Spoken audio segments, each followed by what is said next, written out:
Assalamualaikum warahmatullahi wabarakatuh. Perkenalkan, nama saya Muhammad Vicky Khairuddin, bisa dipanggil dengan Vicky, dan saya berasal dari jurusan Ilmu Komunikasi Untab 1945 Surabaya.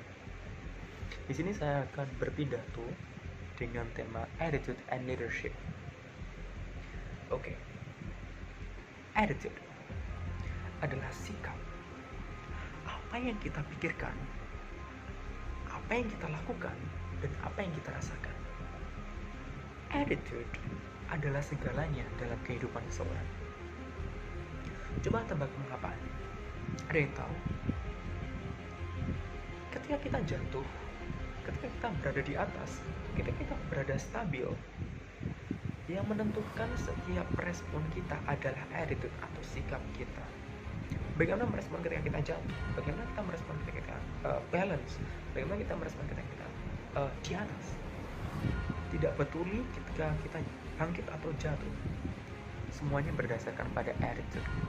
Tidak peduli kamu lulus mata kuliah public speaking atau tidak,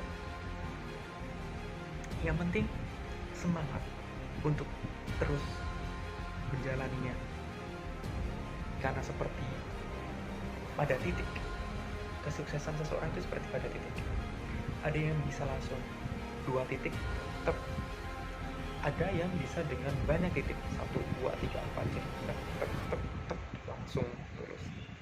Mungkin ada kendala dengan pekerjaan, ataupun kurang fokus, ataupun masih bermain-main, ataupun memang kemampuannya masih belum memenuhi untuk kelulusan mata kuliah, public speaking dan sebagainya. Semuanya tergantung pada titik itu. Dan bagaimana untuk membuat atau memakai shortcut atau jalan pintas langsung 1 titik. Attitude, sikap. Percaya atau tidak, sikap bisa mampu mengubah kehidupan seseorang. Kita ibaratkan saja contoh yang sudah ada di alam hewan atau binatang. Kita lihat gajah yang begitu sangat besar. Mereka pintar dan juga ikatannya kuat. Dan serigala mereka pandai berburu dengan berkelompok. Kita lihat cheetah mampu berlari dengan sangat kencang. Mereka mempunyai sikap dan kelebihannya masing-masing. Seperti pada kita dalam kehidupan kita, ketika kita lulus fresh graduate dan kita bersaing dengan banyak saingan di luar sana yang lebih pintar dari kita, lebih berpengalaman dari kita, dengan lapangan pekerjaan sesempit itu, bagaimana? How? Back to the topic, the animal, hewan tadi. Mereka semua ketika melihat seorang singa, hanya ada satu di pikiran mereka, dimakan atau makanan, itu saja. Kenapa? Karena attitude seorang singa itu yang membuat dia menjadi the king of the jungle, leader of the jungle, pemimpin atau raja hutan di sana. Dari sini saya tertarik untuk melihat si singa ini. Singa tidak kuat, tidak sekuat gajah, tidak sepintar gajah, tidak secepat cheetah, tidak pandai berburu, mereka malah tunggal. Lalu bagaimana hanya dengan mengaum saja, hanya dengan kemunculannya saja, cara berjalannya saja, mereka langsung dihormati, ditakuti, langsung bisa mengontrol suasana. Ketika mereka melihat hewan yang lain selain dia, meskipun dia kurang apa atau apa, hanya satu pikiran, yaitu aku bisa makan ini. Dengan pikiran seperti itu, dia melakukannya. Dia memakan gajah, dia memakan hewan yang ada di depannya, dan mereka yang ada di depannya pun juga takut. Attitude adalah segalanya. Apa yang membuat orang dibenci? Attitude, sifatnya jelek, kelakuannya jelek atau apa, meskipun dia pintar atau apa, tidak menghargai seseorang. Apa yang membuat seseorang mempunyai banyak teman? Attitude. Apa yang membuat seseorang dihargai? Attitude. Apa yang membuat seseorang sukses? Attitude. Apa yang membuat seseorang jatuh? Attitude. Apa yang membuat seseorang jatuh tapi bisa bangkit, gagal tapi bisa sukses? Attitude. Kita ucapkan bersama, attitude, sikap. Ulangi lagi, attitude, sikap, sambil belajar bahasa Inggris karena keren, karena globalisasi masa ambil bahasa Inggris. Attitude, lebih keras lagi, attitude. Oke. Jadi jika kita memiliki sikap atau attitude yang menjadi fondasi dan memperkokoh kita, pendirian kita itu bakal bisa merubah kehidupan kita. Ini kehidupan kita, ini fondasinya kuat. Jadi ketika fondasi kita runtuh, kalah dengan mental, aku kalah pintar, aku nggak berpengalaman, dan pas interview gugup dan sebagainya. Jangan interview ketika kita melamar pekerjaan, karena ketika kita ingin melamar pekerjaan, kita mendaftar, ya udah, kita berpikiran bahwa kita bakal masuk bekerja di situ, kerjakan, gak usah ragu. Interview, sikap, seperti singa tadi, contohnya seperti itu. Contoh lainnya nggak jauh-jauh, saya nggak pinter, nggak rajin, nggak berbakat juga, nggak apa, tapi ini memang dari kisah nyata, bukan kisah nyata, cerita hidup saya. Modalkan attitude, bisa jadi seorang guru les bahasa Inggris. Jadi saya juga bekerja di sebuah perusahaan bahasa Inggris, dan interview pertama saya langsung diterima. Kursusannya bisa di search English Freak, bisa di cari, itu namanya English Freak. Tidak terlalu besar, tapi sebagai catatan prestasi sambil kuliah dan mengajar itu susah, apalagi ketika mendapatkan banyak kelas private dan lain sebagainya. Padahal nggak pintar, tapi bisa melakukan itu semua. Kenapa? Karena aku bisa melakukannya. Attitude, cepat, bisa, seperti itu. Oke, back to the topic. W.J. Thomas pernah berkata, attitude adalah sikap atau suatu kesadaran individu yang mampu menentukan perbuatan yang nyata.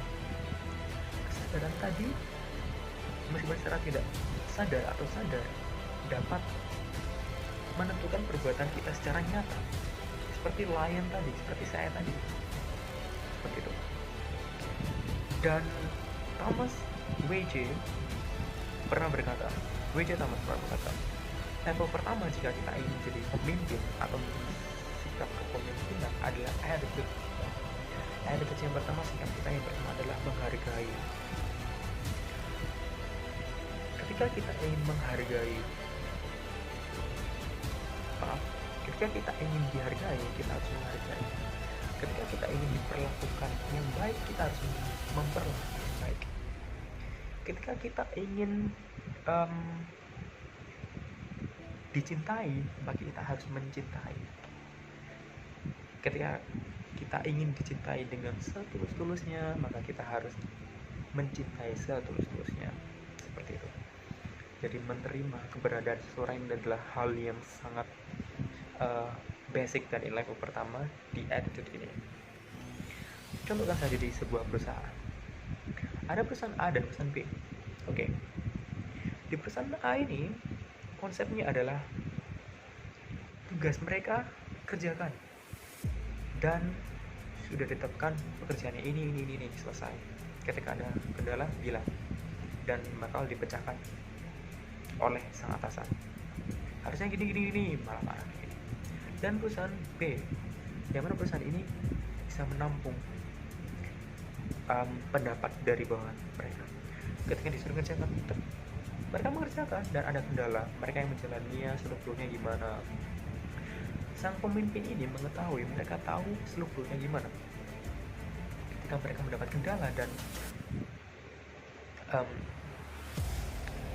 memberitahu sebuah saran, pemimpin ini menerima keberadaan dan pendapat dari bawahan tersebut. Seperti itu. Pertanyaan yang mana yang lebih ideal? Yang B tentu saja lebih ideal. Jadi mari kita belajar untuk menerima.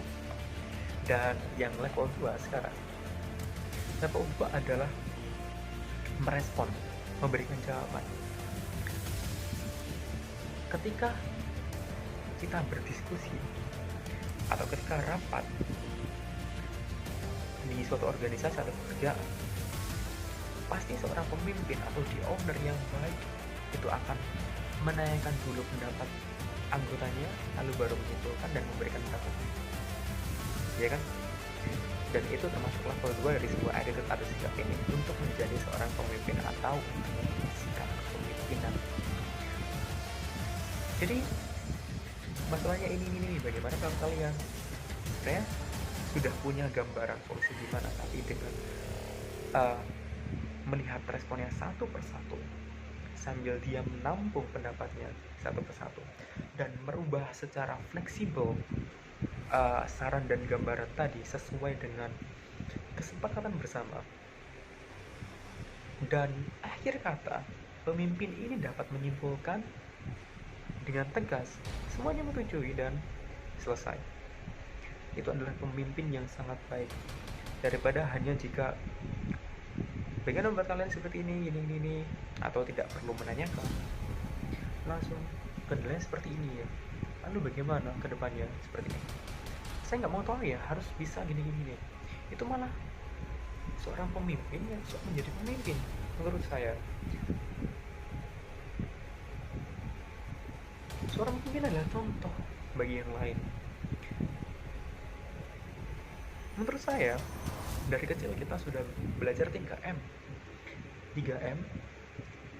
Melihat yang pertama, yang kedua itu mencontoh, dan yang ketiga itu memodifikasi. Kita melihat bagaimana cara orang memimpin, bagaimana cara orang bekerja, melakukan seperti itu. Biasanya ada training dan sebagainya. Kedua, minimal mencontoh sebelum kita terjun, karena kita masih belum tahu. Yang ketiga, kita sudah profesional, kita bakal improvisasi atau mengubah tadi menjadi gaya kita sendiri. Jadi itu adalah merespon. Oke, level ketiga. Level yang ketiga dan yang terakhir itu adalah tanggung jawab.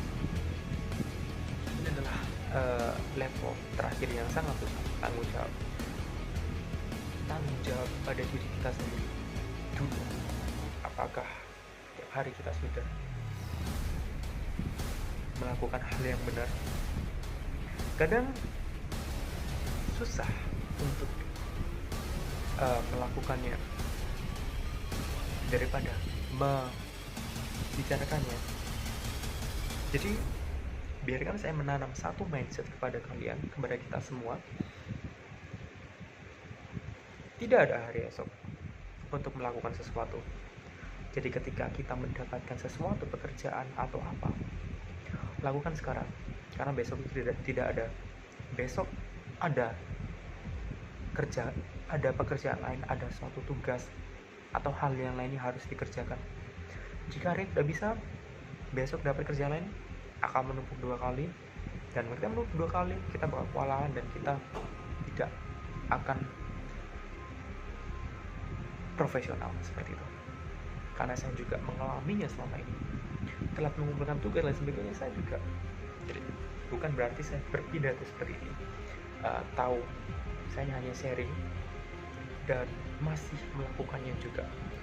Ketika kita bisa melakukan semuanya, selamat, Anda mungkin bisa menjadi pemimpin yang baik di masa depan.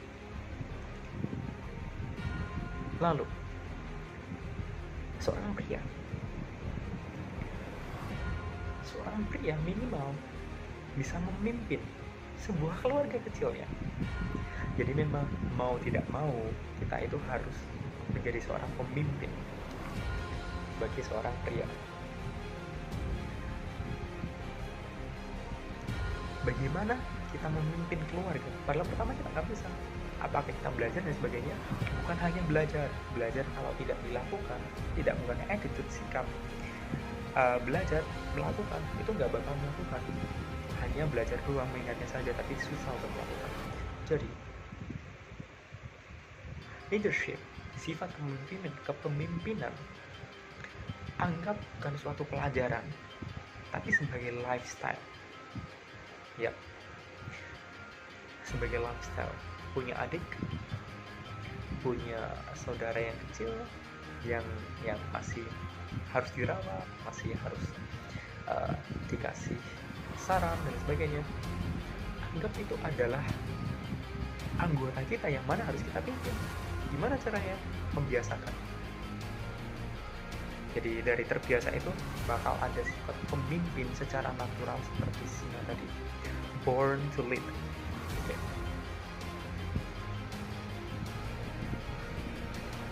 Tahukah kalian,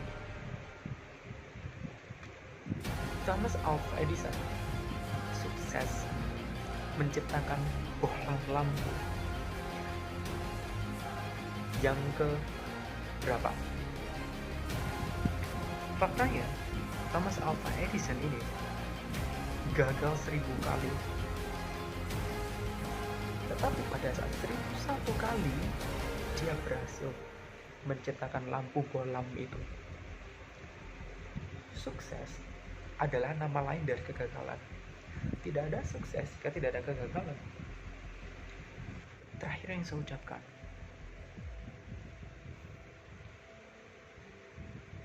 ketika kita tidak gagal, maka kita tidak bahkan mencoba.